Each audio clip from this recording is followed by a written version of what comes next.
Welcome back to the Brody Windsor Group podcast, where we go beyond the transaction to talk about the issues that shape our homes, our neighborhoods, and our community. Today, I'm joined by Nicole Corrado, a Beaconsfield resident, artist, and advocate known for her compassion, community spirit, and a strong voice for inclusion, accessibility, and animal welfare.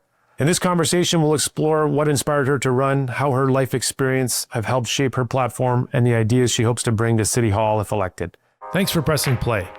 You're listening to the Brody Windsor Group on Real Estate, the podcast for homeowners seeking guidance and support on everything related to owning a home. This includes much more than just buying or selling. We've got you covered for everything from mortgages and financing to home maintenance tips, renovation and design advice, and of course, the latest insights and analysis on what's happening in our local communities. Good morning, Nicole, and thank you for joining us today. I'm looking forward to this conversation with you. Why don't we start by you telling me a little bit more about your experience in living in Beaconsfield and what prompted you to decide to run for mayor? Well, I moved to Beaconsfield back in 2023 because I needed a change from Toronto. Toronto was way too busy. I like Beaconsfield a lot better than Toronto. I do have some family members here in Beaconsfield. I do miss my family in Toronto, but Beaconsfield is pretty quiet and it's pretty close to transit. Why I wanted to run for mayor is because if there had been acclamation, then I wouldn't have been able to have any choices about who would be mayor. But the other thing is, what prompted me to run for mayor is that I noticed that Beaconsfield does not really have a lot of accessibility. There's a lot of challenges with, as you've seen recently with Boulevard Saint Charles, an elderly man was hit and killed.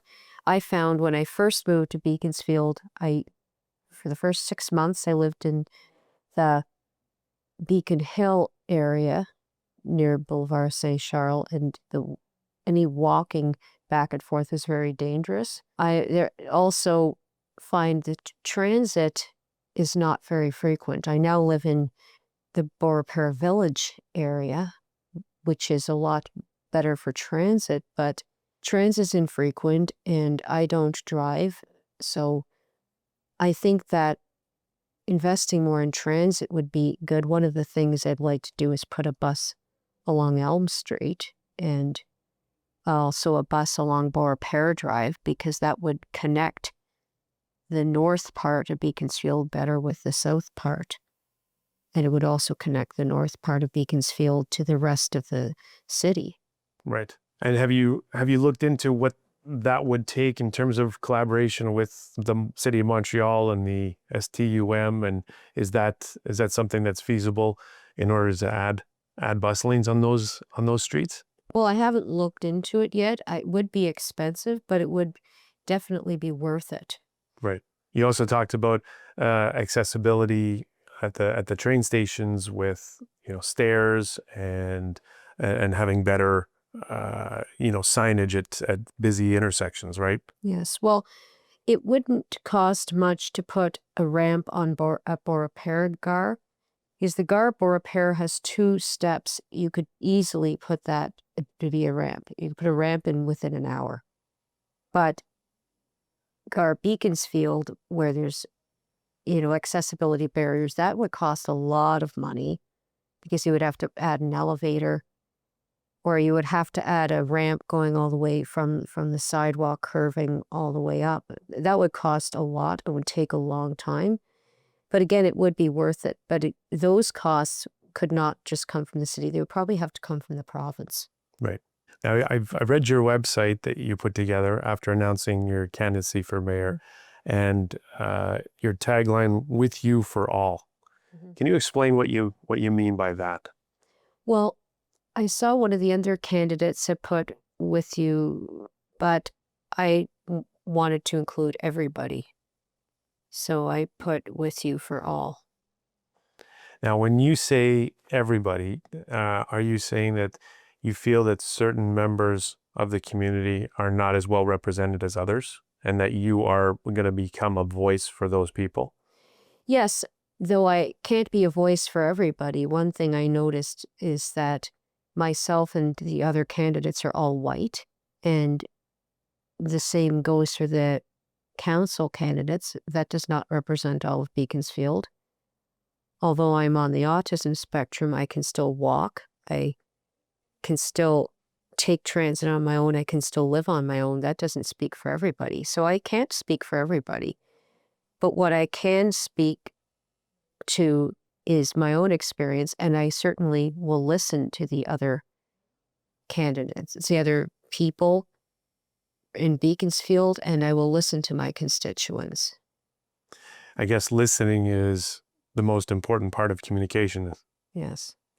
And so, as mayor, how would you facilitate communication among both residents and your fellow councilors in order to do a better job of listening and hearing what people think?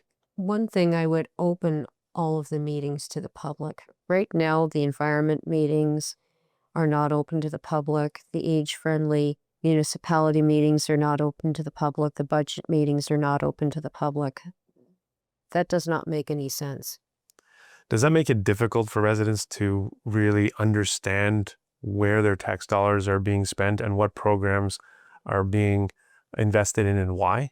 Yes, it does. The city website doesn't put anything. The city does not open up its meetings to the public. The only ones that are open are the council meetings and the demolition committee meetings. But none of the others are open to the public. They're all done behind closed doors. What do you think the reason for that is? I don't know. It's a good question. And what do you hope to change about the transparency and communication practices? Well, not only would I open all of the meetings to the public, I would also put them hybridized on Zoom. Many cities use Zoom. It's a very accessible platform. Currently, the city council meetings, they don't use Zoom. They use a streaming platform that's not interactive. But if you use Zoom with a webinar format and put any of the deputants temporarily as fellow panelists and then put them back as audience once they're done speaking, that would prevent any trolling, but it also would allow people to give a deputation in an accessible way. That's how it is done in the city of Halifax. I was going to say, do you've seen any other municipalities that have done this successfully? Halifax does it. They do it beautifully. Interesting. Very interesting. Okay, that's a very good idea that could be raised. Any other sort of areas where you see could be improved that you think right now are not optimized in the way the city is handling certain things? Well, certainly animal services. Yes. Animal services, currently there's a tiny shelter. It's a pound actually at 303A Beaconsfield Boulevard. That's behind the library and behind our Blinder Annex. It's very small, only 3 cages.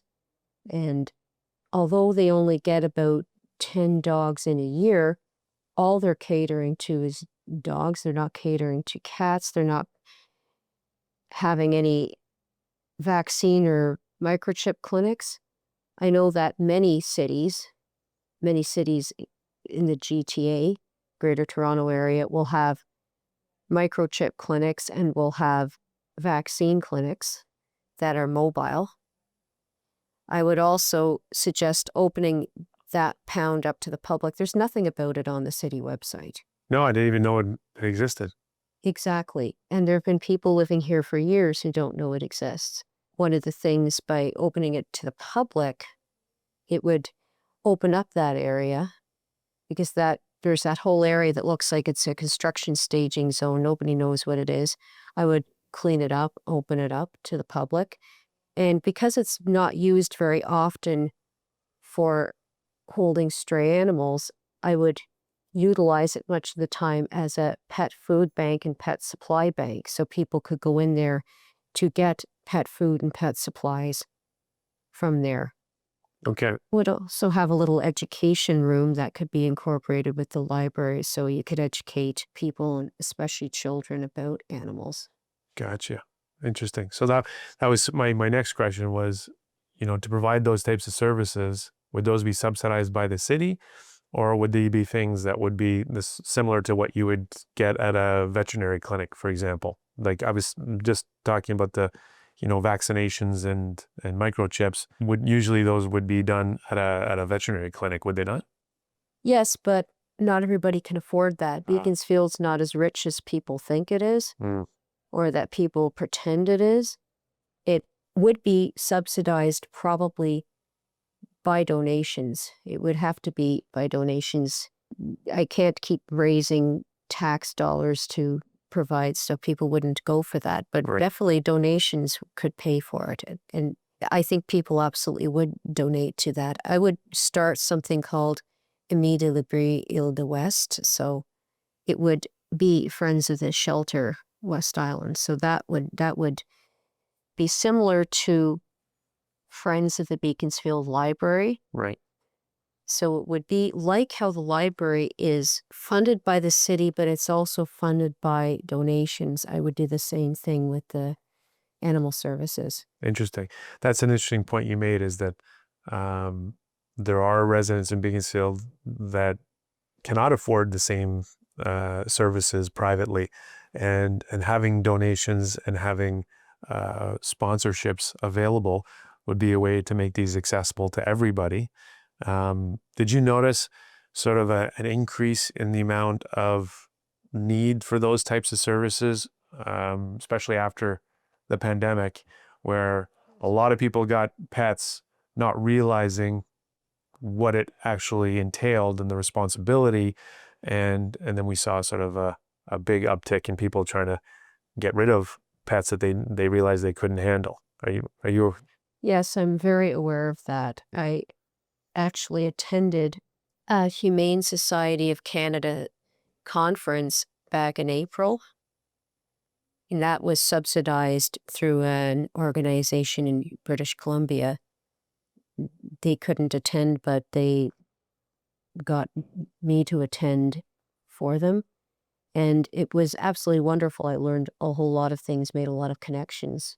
There's a lot of need, especially with humane education.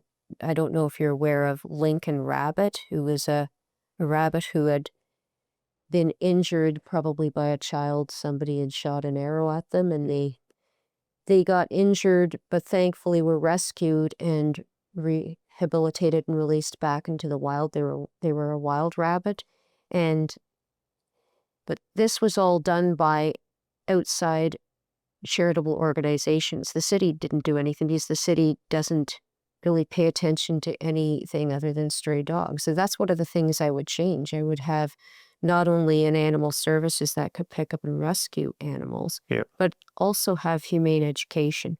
And I would incorporate that into the new library and work with the schools. Yeah, that would be a great place to do it with the new community center that's going to be built at the Centennial project there. Probably a very good time to implement something like that, because I agree with you. Is like education about how we coexist with wild animals in nature. Like we're here in the suburbs and we think, oh, we don't have wild animals around here, but we see the squirrels, the chipmunks, the skunks, the raccoons. We're seeing more and more incidents of foxes, and I remember even seeing a deer in Beaconsfield. A few years ago, my daughter and I were outside raking, and all of a sudden a deer ran through our front yard. And I was, wow, how is that possible? And, apparently it had, swum across from Dowker's Island and didn't know where it was and was completely lost and bewildered. So it's like, how do we educate, people on how we can better coexist with the animals around us?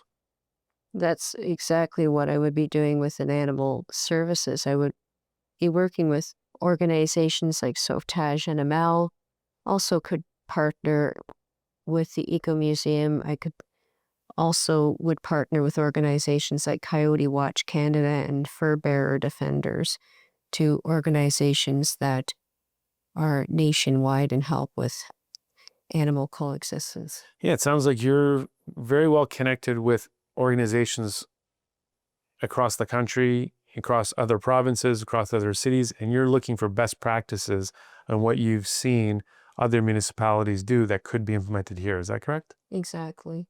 Very interesting. And then how do you think the city can better support residents who are struggling with accessibility, housing costs, and you also mentioned pet-friendly housing options for, those that maybe are on the lower end of the economic spectrum? Well, one of the things I would do would be to ban no pet clauses in the city of Beaconsfield. I don't know if the province is going to ban them yet, but I would presume a city could probably put in that kind of ban on the no pet clause. I think that any new housing, if it were to be built, not that there's really any space for any new housing, but it should have to have ramps and be made accessible. And I think that I would put a registry of all the accessible homes available, ones that are pet friendly, ones that are affordable. That's absolutely essential. And you're talking about multi-unit residential properties like apartment buildings and Those and but also condos. well, there are a few of those in Beaconsfield North, but I'm thinking more even regular houses like the ones around here, like single unit homes. I live in a basement apartment where I'm thinking somewhere. Of course, it's not wheelchair accessible, but it's affordable. Right. And then to make sure that pets are allowed in all rental properties. Of course, then you have to look at the rights of the property owner in terms of do they have protection against any damage that these animals would cause to their property, and are they allowed to then ask for security deposits in order to allow the tenant to have certain types of animals in that home? Yeah, and that's where it gets tricky. I think that it wouldn't really be fair to put a deposit up front. I think what would make more sense would be to, if there's any damages, that they maybe would need to help pay for that. But I think that's where, if you had free training for dogs, for example, like I know that the city of Montreal has free training for dogs in their dog parks. So that could be done with Beaconsfield Dog Park. A lot of people come into the Beaconsfield Dog Park from outside Beaconsfield. I've noticed that. I don't like taking my dog there because I don't know who the other dogs are and have they been trained, and I found it's been a little bit dangerous sometimes. Yeah, well, that they could have free training there. That's something that's done in the rest of Montreal, but it's not yet done here. Why do you think that is? I think because Beaconsfield, I don't think has ever really put much thought into it. You also said that your vision is a sustainable and more inclusive city that's based on principles of health and well-being. Let me just explain a little bit more about what you meant by that and how you would achieve that. Well, one of the things, not only pet food banks, but I would also have food banks in all of the cities, the shelter, and in the churches as well. There's actually quite a few houses of worship in this city, so each of those could have food banks. I think they could better utilize the space. One of the things I would like to bring in for public safety is, instead of having police manage mental health calls, having a non-police civilian agency manage them. In the city of Toronto, they have the Toronto Community Crisis Service, which is a non-police option for people in a mental health crisis. That is a lot calmer for somebody than having police come, which would be quite traumatizing and also quite expensive, and the police are not trained for mental health issues. And that is how I would resolve the $20 million lawsuit with the city of Montreal, because most of the agglomerated taxes are going into policing. A very small portion goes into transit. It's mostly going into policing, and most of those police calls are for mental health crises, and they're not for criminal issues. That's very interesting. So you're proposing that we work much closer with the city of Montreal, who manages the police force, and come up with an agreement whereby we can create more services with properly trained, I don't know what you would call them, so properly trained civilians to basically handle a lot of those mental health issues and crisis. Well, it would not even have to be through the city of Montreal, Okay. because this would not be a police service. The Toronto Community Crisis Service is not run by the police. It's run by different health agencies and by civilian volunteers. For example, one of the organizations they work with is Taboo, which is an African Canadian health service that caters to anybody, but it's a health clinic. It's a medical clinic that has doctors, nurses, and social workers. So that's who comes out. It's the social workers. There's no police. You would not even have to work with the city of Montreal at all. And I was thinking the other thing is bringing back sauvetage. The Burrell administration removed sauvetage, Beaconsfield. Baie-D'Urfé and Pointe Claire still have sauvetage, and sauvetage look for missing persons, which augments the police, so you don't have to have as many police on the road looking for missing persons. You could have sauvetage. I would bring sauvetage Beaconsfield back, and a faction of sauvetage or an organization like sauvetage could also be for mental health issues. And would that be at the provincial level? That would be jurisdiction for managing those programs? That's a good question. It probably would get some provincial funding if it's under health, but it also, because it would be, you're right, it would be through the CLSC, but yeah, it would partially, but also would come from Beaconsfield taxes. But either way, it would cost a whole lot less than having police attending calls that they're just not. They're not trained or equipped for. Yeah, that makes a lot of sense. Were there any other top issues that you feel are not being addressed by City Council, the current administration, or past administration, that you feel should be more of a priority?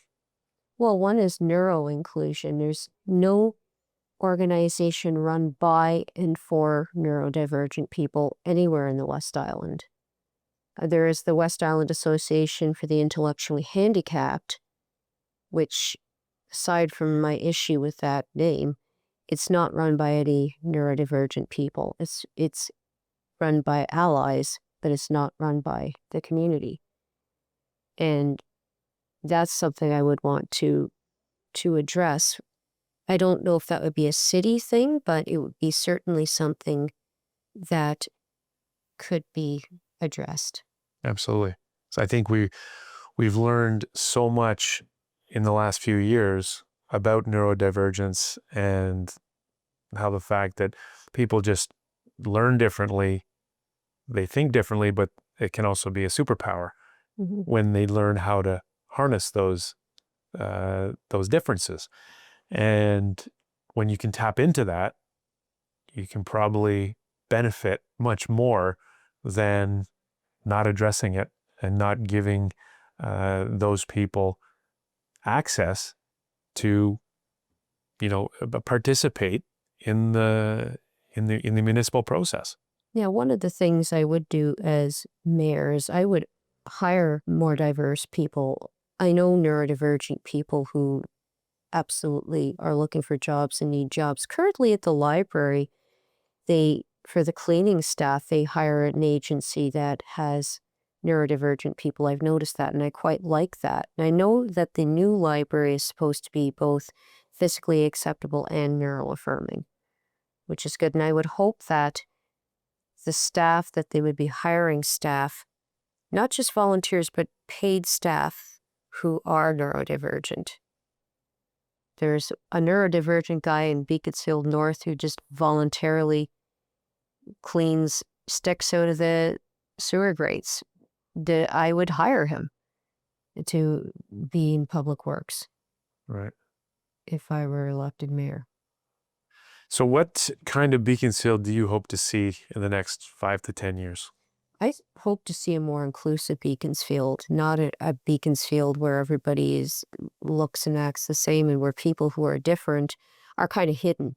Because there are people who are lower income, people who maybe don't fit the white, cisgender, heteronormative, and they often are sort of hidden away. They're not front and foremost.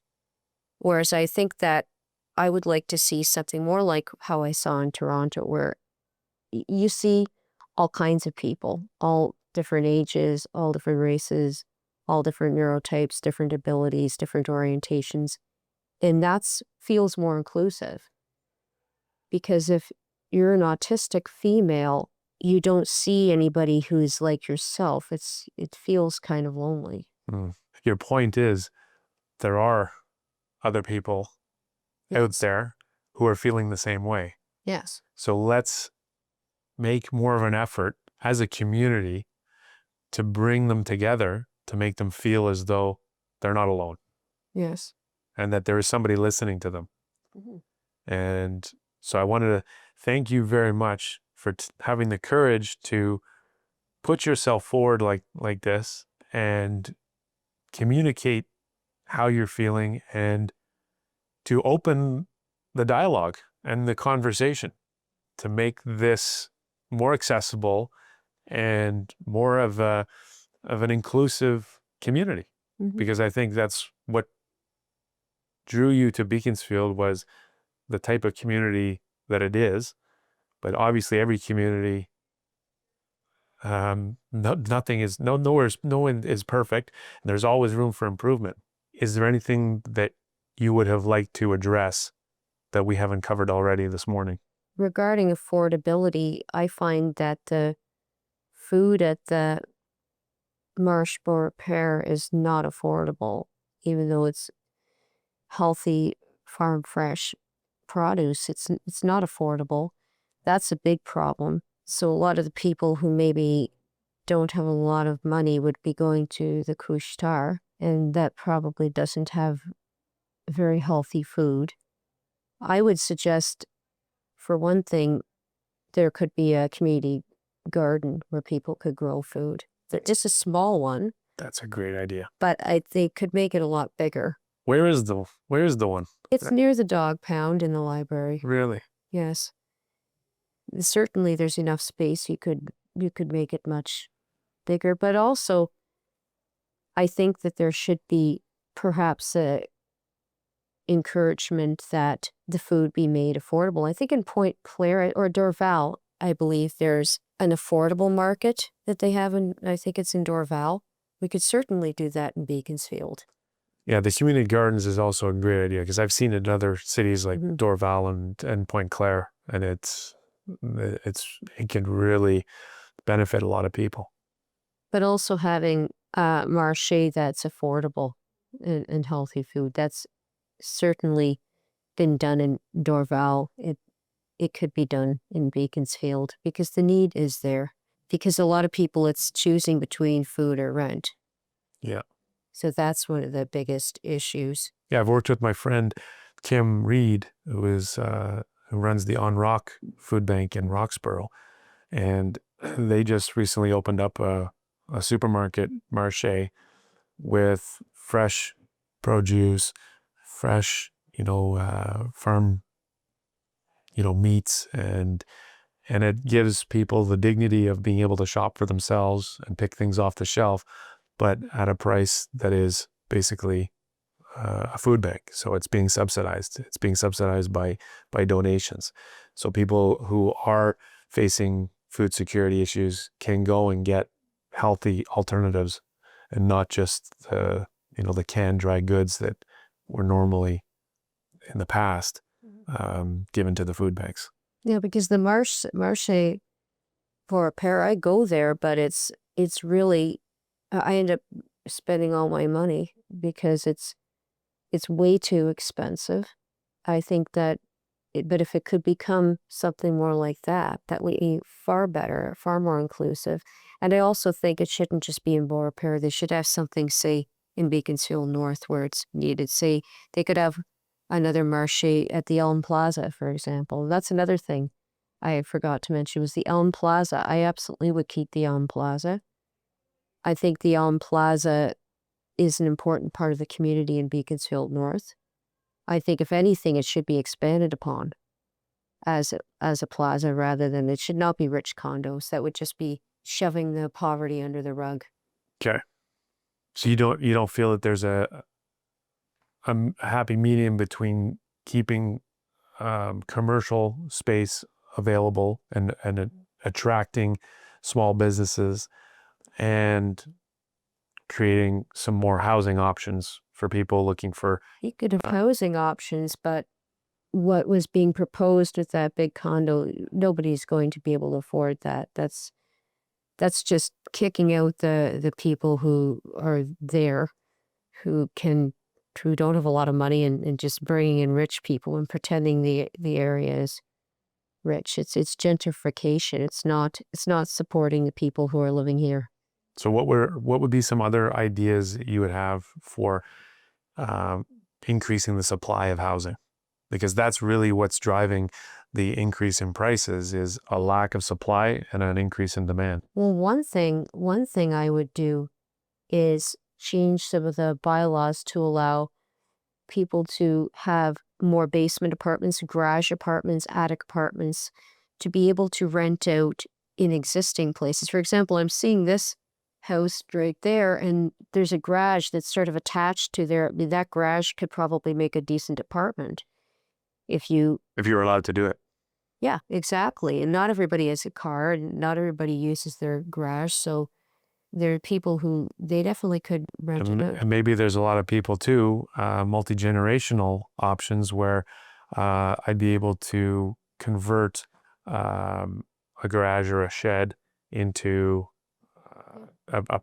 a unit, a one or two bedroom unit for my parents or my in-laws, to be able to stay close to me, yet stay in the community. And that's also accessible for people who have disabilities, who grow up, who have higher support needs.